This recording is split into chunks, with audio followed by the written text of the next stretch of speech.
오늘 이 새벽에는 여러분들과 함께 우리가 왜 기도를 해야 되고 또 어떤 제목으로 기도를 해야 되는지 본문 말씀을 중심으로 잠깐 은혜를 나누고자 합니다.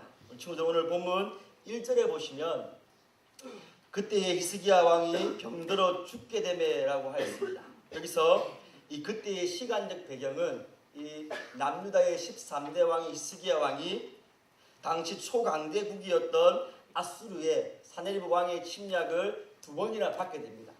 20장 1절에서의 그때는 바로 1차 침략 때, 즉 2차 침략이 아니라 히스기야 왕이 되고 난 다음에 아수르 왕의 침략을 받은 그 1차 침략 때를 말하고 있는 것입니다. 근데 여러분, 열왕기하 18장 13절로 16절까지가 1차 침략을 기록한 사건이고 18장 17절부터 19장까지가 2차 침략을 기록한 사건입니다. 놀랍게도 오늘 성경은 1차 침공 때의 사건인 20장의 사건을 18장에서가 아니라 19장을 뛰어넘어서 20장에서 기록을 하고 있는 것입니다. 시간적 순서로 보면 오늘 20장은 원래 18장 13절 어간쯤에 들어가 있어야 되는 것이 맞는 것입니다.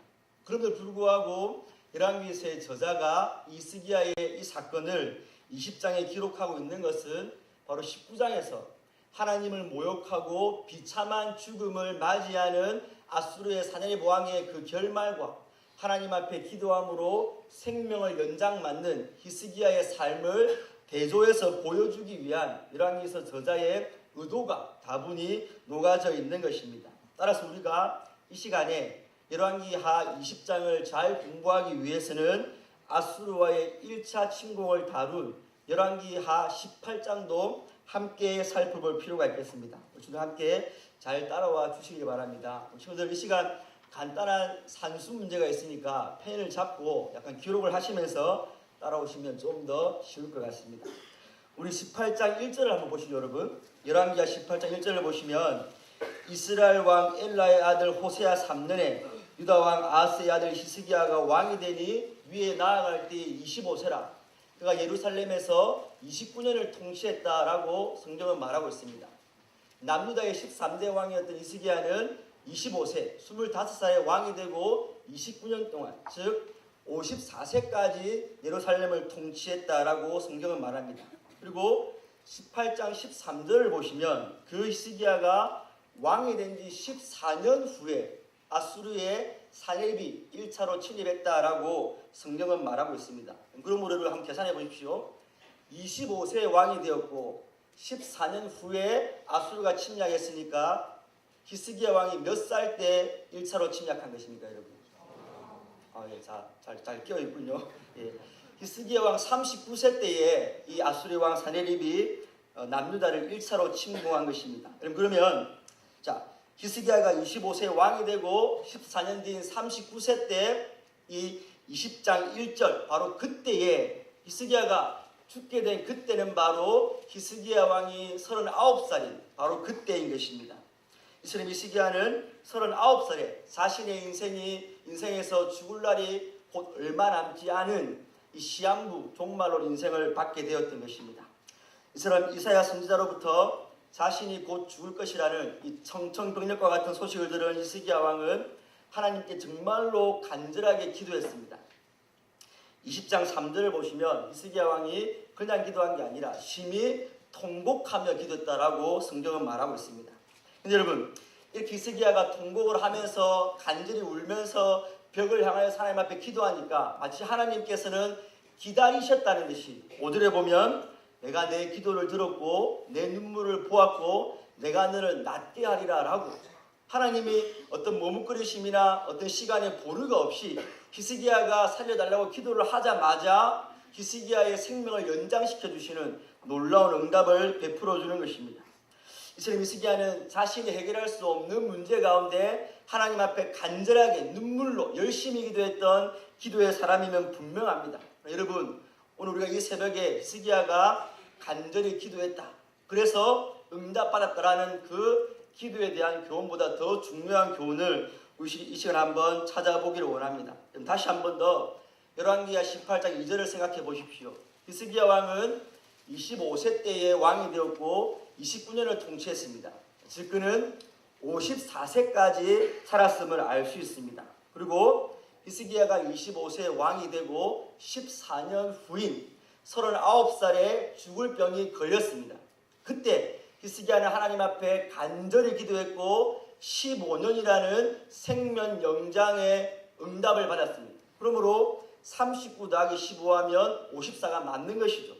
그러므로 열왕기 하 18장 1절 2절에서 히스기야의 연대를 그가 25세 위에 나아가고 29년을 다스렸다는 말과 똑같이 일치를 하고 있는 것입니다. 그런데 여러분, 열왕기하 21장 1절을 보시면 므낫세가 위에 나아갈 때에 12세라 라는 구절이 나옵니다. 이 므낫세는 남유다의 14대 왕으로 히스기야 왕의 직계 아들, 바로 친아들입니다. 근데 이 므낫세가 12살 때 아버지의 뒤를 이어 왕이 되었다라고 성경은 말하고 있습니다.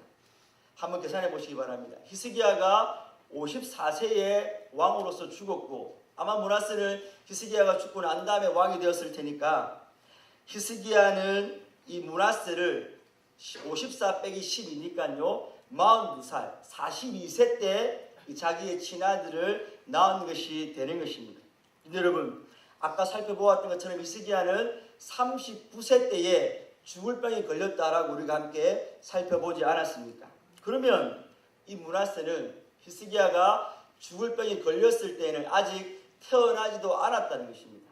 그러니까 하나님 앞에 15년의 생명 영장을 응답받고 3년 지난 뒤인 42세 때에 이 므낫세를 가지게 되었다는 것입니다. 그럼 이게 아무것도 아닌 것처럼 보이지만 히스기야와 므낫세는 다윗의 자손들이고 또 마태복음 1장을 보면 우리 예수님의 조상입니다. 그러므로 만약 히스기야가 39세 때에 므낫세를 낳지 못하고 죽었다면 이 예수님의 족보가 끊기게 되는 하나님의 구속사에 큰 타격이 아닐 수가 없게 되는 것입니다. 만약 그렇게 되면 하나님은 전지하시고 전능하시니까 그 예수님이 오셔야 되는 족보가 끊길 수는 여러분 없는 것이죠.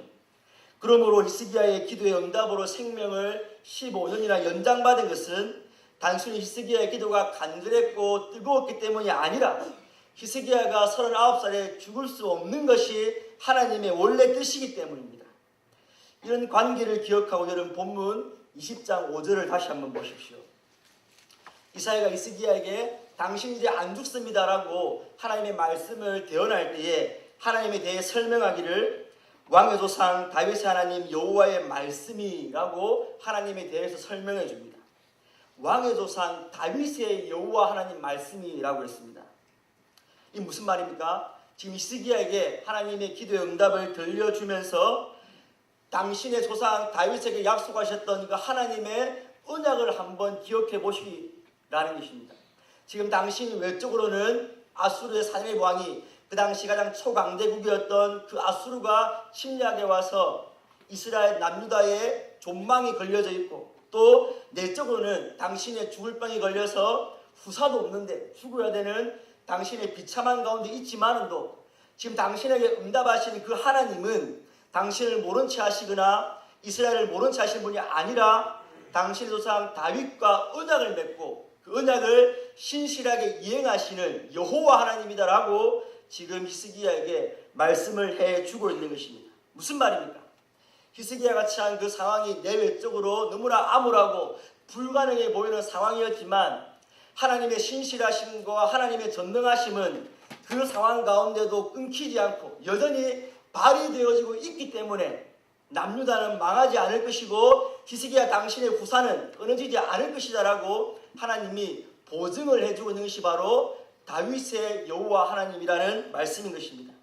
이러한 사실은 6절 보시면 하나님께서 내가 나를 위하고 너 때문이 아니라 단순히 이스라엘 때문이 아니라 나 여호와를 위하고 또 내 종 다윗을 위함으로 내가 너희를 보호하겠다라고 하나님이 구체적으로 말씀해 주시는 것입니다. 이처럼 아수르에 대한 이스라엘의 승리와 히스기야의 생명 영장은 단순히 히스기야 불쌍해서 또 그가 기도를 열심히 했기 때문이 아니라 이스라엘이 하나님의 영광을 드러내는 제사장 나라였고 또 히스기야는 예수님의 조상으로서 마땅히 예수님까지 족보가 이어져야 되는데 필요한 사람이었기 때문에 하나님께서 생명을 연장시켜 주셨던 것입니다. 그러므로 이 하나님의 뜻 안에 있는 히스기야의 기도는 반드시 응답받을 수밖에 없는 기도였던 것입니다.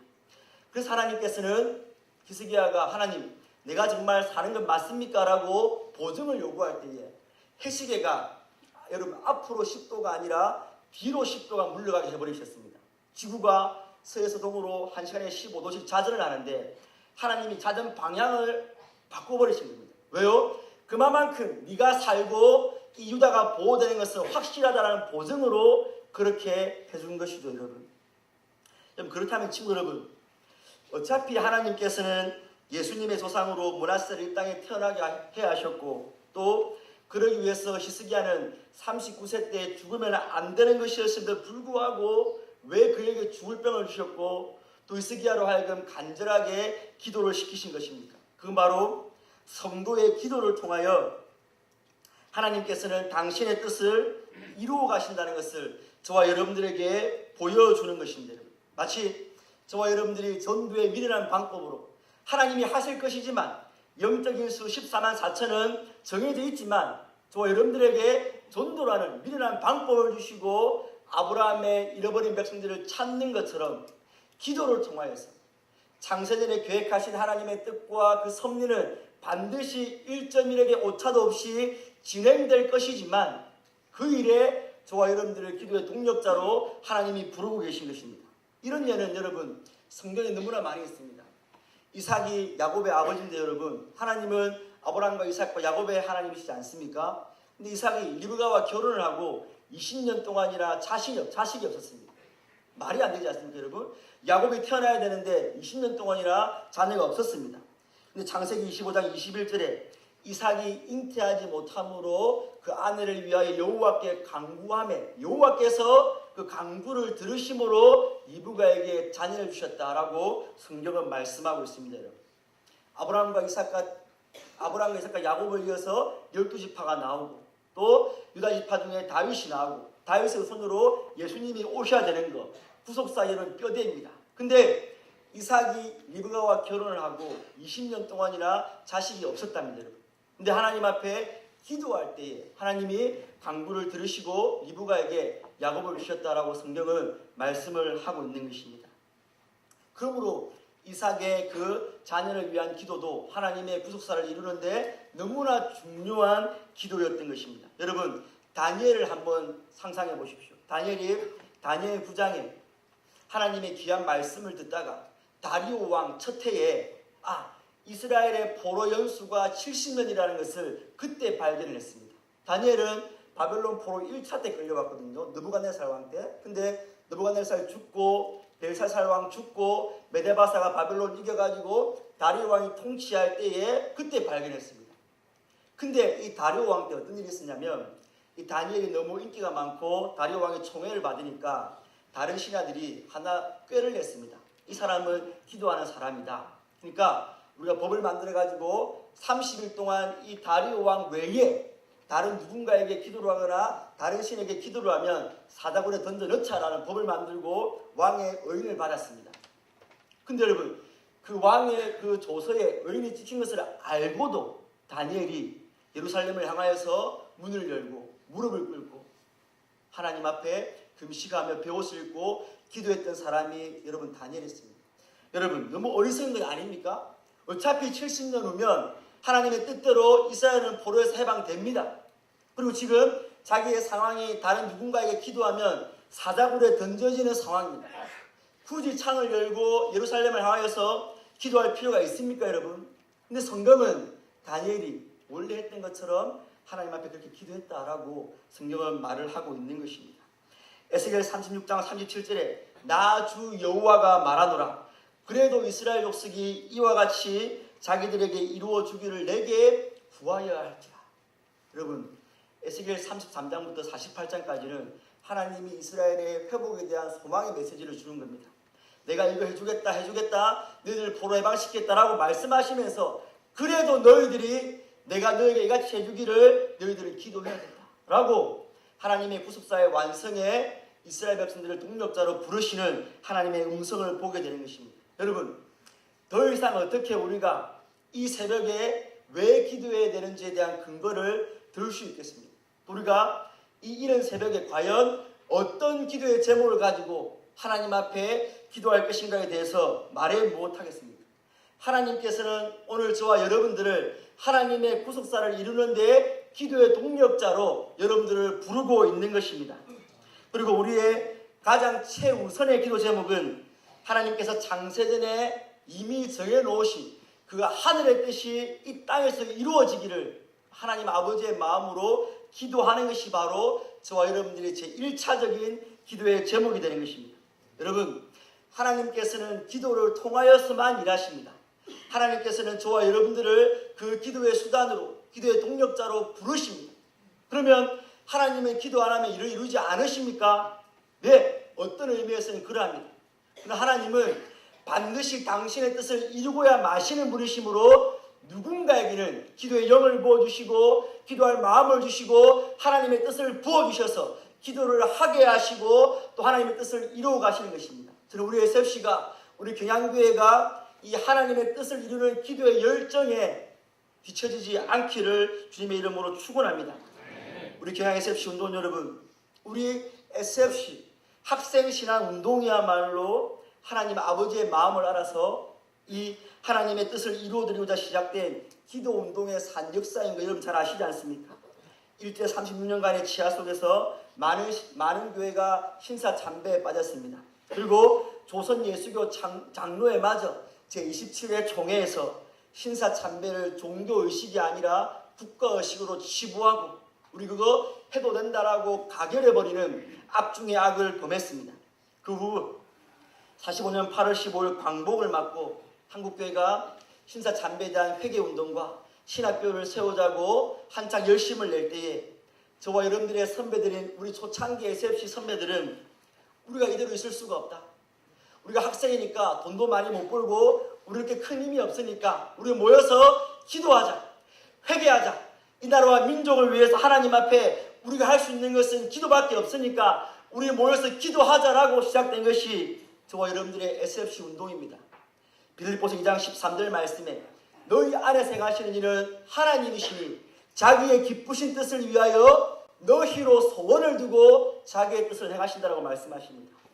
우리 신앙의 선배들의 마음에 있었던 그 간절한 기도의 제목은 그 당시 10대 청년들의 생각이 아니었던 것입니다. 하나님이 우리 신앙의 선배들에게 기도의 영을 부어주셨고 하나님의 마음의 소원, 한국교회가 회개해야 되는데 한국교회가 다시 재건돼야 되는데 마음을 하나님이 SFC에 부어주셨고 그 마음에 주체할 수 없는 감정을 가지고 주체할 수 없는 기도의 제목을 가지고 우리 신앙의 선배들이 한명도 목사님의 사택에서 모여서 1946년 10월 달부터 기도 모임을 가졌던 것입니다. 여러분, 대부분의 조직은 선조직 후운동입니다. 그러나 우리 SFC만큼은 후조직 선운동입니다. 미처 조직을 이룰 겨를이 없었습니다. 하나님의 기도에 대한 열망과 한국교회와 또 민족을 향한 그 열망이 얼마나 뜨거웠든지 조직을 이룰 겨를도 없이 먼저 운동을 해버렸습니다. 먼저 기도 운동을 하고 47년에 학생신앙 협조회로 조직이 되었습니다. 이런 단체는 없습니다, 여러분. 그게 저와 여러분들이 소속되어 있는 SFC입니다. 기도 운동에서 시작된 것이 우리 SFC입니다. 여러분, 약 70년이 지났습니다. 약 70년이 지난 오늘의 우리 SFC는 과연 무엇을 위해 기도하고 있습니까? 오늘 우리 SFC에게도 우리 신앙의 선배들이 그랬던 것처럼 이 나라와 민족과 교회를 위한 기도가 여러분들의 개인적인 기도 제목보다 먼저 터져 나오고 있습니까? 여러분들의 뜻과 여러분들의 소원 성취 때문이 아니라 하나님의 마음을 알아서 예수님의 마음을 알아들여서 예수님의 뜻을 구하는 기도를 여러분들은 정말로 눈물을 흘리면서 히스기야처럼 간절히 기도하고 있습니까? 여러분, 마태복음 23장 23절에 화 있을진저 너희 서기관들과 바리새인들이여 너희들이 박하와 향과 근처에 11조를 들이되 율법에 더 중한 바 의와 인과 신은 버렸도다라고 했습니다. 여러분, 원래 바리새인들은 좋은 사람들입니다.